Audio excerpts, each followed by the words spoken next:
Hi Libra, welcome. Tingnan natin kung ano yung mensahe sa'yo. Be open-minded po, hindi po halos lahat makaresonate. Thank you nga po pala sa mga nag-subscribe. Lalo na sa mga bumabalik. Marami pong salamat. Give me the message for Libra.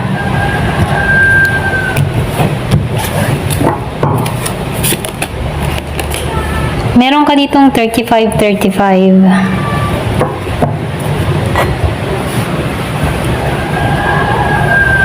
So, nakikitaan ko dito more blessing to come, okay? So, sinasabihan ka dito, ipagpasalamat mo yung mga blessing na nare-receive mo, mga biyayang natatanggap mo, okay? Mainam lagi ka magpasalamat, okay?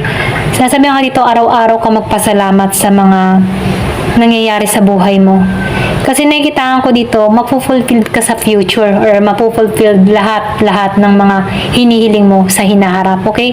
So, once na ikaw ay nagpapasalamat palagi, thank you Lord sa umaga, thank you Lord sa gabi, okay?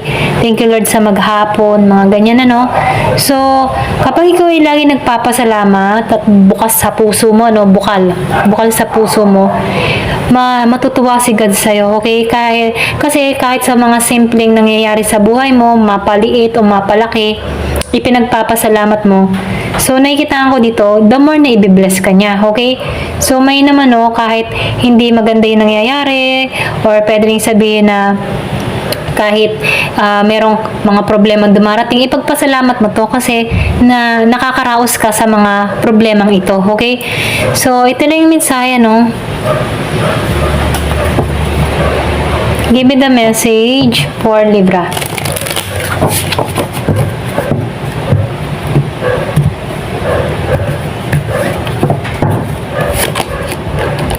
Meron ka dito, New Moon in Taurus. Know your worth. Pwede rin sabihin nyo iba sa inyo, binibigyan ka dito ng advice, okay? Kailangan alam mo din yung halaga mo, okay? Bilang isang tao, okay? Kasi once na halimbawa tayo ay bigay lang ng bigay, pero naabuso na tayo. So, ito na yung time para pagtuunan mo din yung sarili mo, okay? Hindi palaging open ka sa lahat, okay? Meron ka ding mga dapat unahin maliban dito sa mga to, okay? So, mainam kapag halimbawa ay medyo na feeling down ka na, no? Kailangan hanapan mo yung halaga mo, okay? Hanapan mo kung saan ka magiging maayos, okay?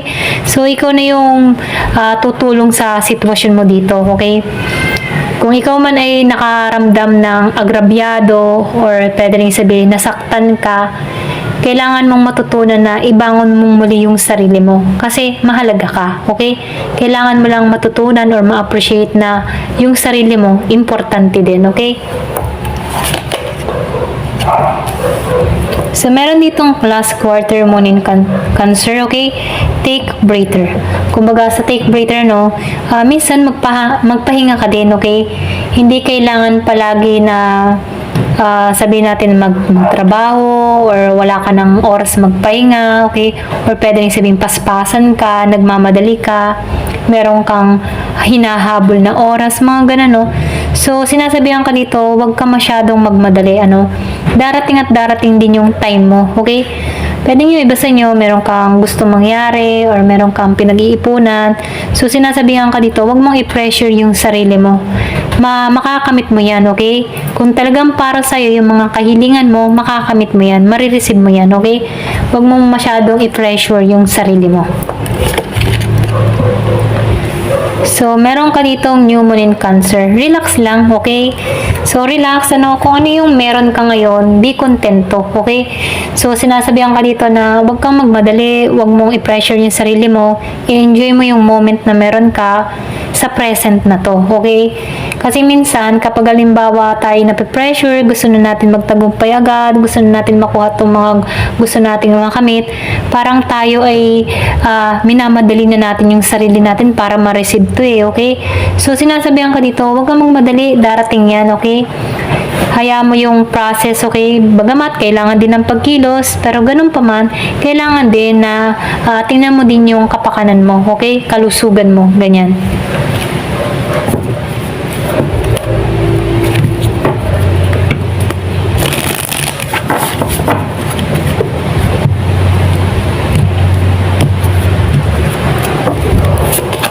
meron ka ditong gloom. So, nafe-feel ko dito, no, may pagluha or pwede rin sabihin na nakaranas ka ng masakit na karanasan, okay? So, relax ka lang, ito lang yung mensahe. Isipin mo na lang yung naramdaman mong pagluha dito, kung kanino man ito, no? Yan yung time para mag-grow ka, para mahanap mo yung halaga mo, okay? Para huminga ka ng malaya, okay, sa isang sitwasyon. Pwedeng, yung pagluha na nararanasan mo, may mga dahilan yan, okay, dito sa 35-35. So, nafe-feel ko dito na ipagpapasalamat mo yan kasi makakaalis ka dyan sa mga nararamdaman mong matitinding emotion. So, relax lang, okay? Kumbaga, dumating yan sa'yo, pero malalampasan mo yan. Fear. So, may takot. So, huwag kang matakot, tanggalan mo yung takot na nararamdaman mo. Although, kasama na sa buhay yung mga takot, Takot na sa hinaharap, takot sa mangyayari, sa pagbabago, okay? So, kung ano man yung mga takot na kinakaharap mo, nakikitaan ko dito na kailangan mo lang tong mapaglabanan to, kailangan mo tong alisan, okay? Yung takot na nasa sayo, okay? So, relax, okay? Sinasabi ka dito, relax, take breather, relax, okay?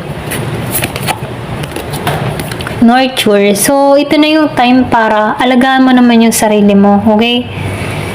Doon ka magtuon sa sarili mo, okay? Sa pag-aalaga, sinasabihan ka dito na hanapan mo ng panibagong hobby yung sarili mo, okay? Ikaw na yung kailangan tumulong sa sarili mo para sa pagbabago, okay? You are deserving. You deserve, okay? Deserve mo maging masaya. Deserve mo magtagumpay.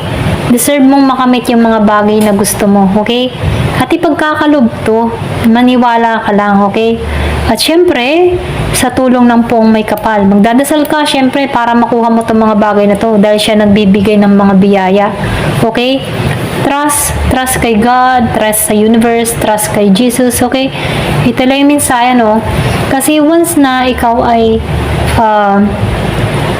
yung bang tipo na once na napakawalan mo yung takot mo, okay, yung pagluha mo, kasi nakikita ko dito ipagkakalob sa'yo. Kung makikita mo, dalawang kamay pa, okay? Dalawang kamay yung pinagkakalob sa'yo yung pag-asa, okay? So, sinasabihan ka dito, huwag kang mawawalan ng pag-asa. Ibibigay sa'yo yung hinahanap mo, yung hinihiling mo, okay? So, kailangan mo lang dito ay manalig, manampalataya. At syempre, ay kikilos din, okay? Pero bago ka kumilos, umpisan mo muna kung ano yung mga kahinaan mo, okay? Para mapag-aralan mo na patatagin tong mga kahinaan na meron ka, okay? For example, kung ikaw ay emotional, okay? Pag-aralan mo maging matatag or matibay ang loob, okay? Kung ikaw ay maramdamin, pag-aralan mo na maging manhid, okay? Okay? Ito na yung mensahe, Pag ikaw nakakaramdam ng mga masasakit na salita, pag-aralan mong hindi pansinin, mga ganun, So, ikaw yung magde-develop sa sarili mo. Sa tulong din ni God, okay? Pero ganun pa man, kailangan mo ding, syempre, magdasal, okay, sa Kanya. Ayan. So, tingnan pa natin. Give me the message. Ano pa yung mensahe sa'yo?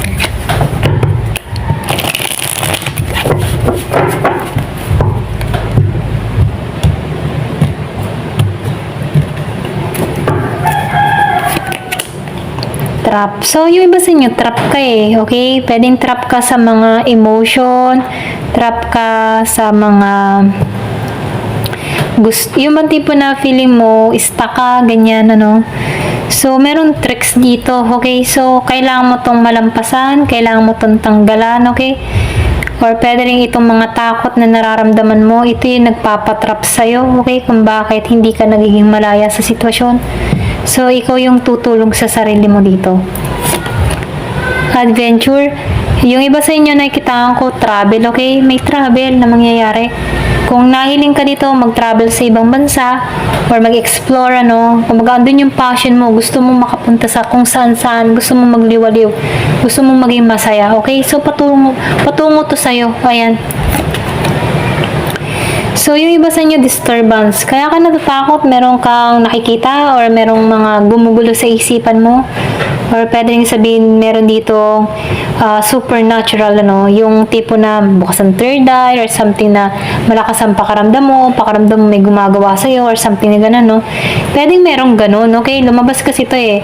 Pwedeng ito yung umi-istorbo sa'yo kung bakit hindi ka malaya. Pwedeng merong gumagawa ng something sa'yo, okay? Kaya gusto nitong matrap ka, matakot ka, dun ka may stuck. So, wag kang mawawala ng pag-asa, no? Deserving mo ang maging masaya. Ito yung pagkakalob sa'yo, deserving mo to, okay? So, relax ka lang kasi minsan, kapag merong gumagawa sa'yo ng hindi maganda, pag takot ka, tatalab talaga yan. Kaya kailangan mong patatagin yung kalooban mo. Kailangan mong pag-aralan na alisan to, okay? Siyempre, kapag may mga something na supernatural na hindi natin nakikita, ang pinakasandata lang natin dyan ay ang dasal, okay? Number 1 talaga ang dasal. Kahit saan naman, dasal lang talaga. Kasi ito yung connection natin kay God, okay? So, dito ka dinadala. Kailangan mong makikonek kay God, lagi ka magdadasal, para lagi kang ligtas, para hindi ka magambala ng ganito. Pwede rin sabihin doon sa tahanan nyo, may something or meron kang nararamdaman, nakakaiba or something na gano'n, no? So, mag-insenso ka na lang, okay? Insenso mo yung bahay mo. Malaking tulong to para may tabo yung mga ganyang elemento. Or pwede rin sabihin, maglagay ka sa bawat kantuhan ng bahay mo ng asin, okay? Kasi nakakatulong din to para hindi ka mapasok yung tahanan mo ng mga negative na elemento, okay? So, sinasabihan ka dito, no? Beware, okay? So, mag-search ka din, okay? Ayan. Stop. So, stop, break, okay? Stagnant, okay? So, gusto mo nang tumigil to. Gusto mo nang matapos to. Gusto mo na matanggal tong mga alalahanin mo, okay? Kahit sino, gusto talaga yan. Maging malaya sa isang sitwasyon. Maging masaya, okay? So, ngayon, ikaw din yung makakatulong dito sa sarili mo. Ikaw yung makakatigil nito. Okay? Ito lang yung mensahe, no? So, ito yung time, para mag-relax ka. Pagtuunan mo yung sarili mo, okay? Ayan. So, meron ditong perseverance, tiyaga, okay? So, challenge to sa'yo, okay? Kaya mo to. Kung naranasan mo to, ibig sabihin, kaya mo to. Kaya mo tong malampasan, okay? Ipinararanas naman to sa isang tao kung kaya niya tong malampasan, eh. So, kailangan mo lang ditong maging matatag, ayan. Okay, so, meron ditong okay. Good news. So, merong magandang parating, okay? Hindi naman palaging masama yung nangyayari, Meron ding magandang parating, okay? At maniwala ka sa magandang parating, okay? Ito lang yung nakikita ko. Ayan. Thank you for watching. Love and peace.